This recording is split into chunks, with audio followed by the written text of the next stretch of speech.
Today, I'm here to talk about a force that can shift the foundations of the status quo. A force brimming with potential.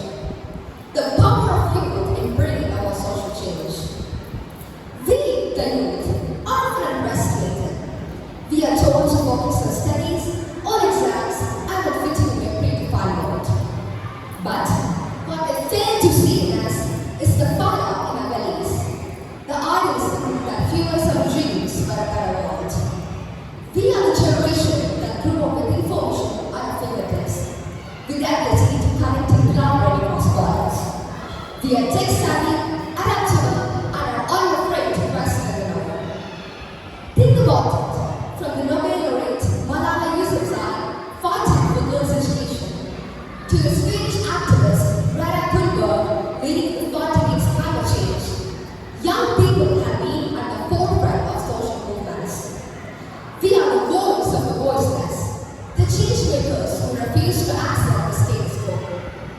But our path goes beyond protests and marches. We are the innovators, the creators of the future. We can use technology to bridge divides, to find solutions for environmental issues, and to promote social justice.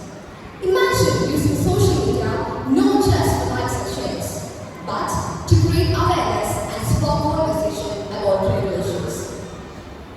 The power of youth lies not just in numbers, but in a collective spirit. We can be the bridge between generations, fostering understanding and building a more inclusive society. We can volunteer in the communities, mentor young children, and be the change that we wish to see in the world. Of course, change doesn't happen overnight. It requires dedication, perseverance, and willingness to learn from mistakes. But the good news is, you don't have to do it alone. The power of youth is amplified when we come together, when we share our ideas and collaborate. Together,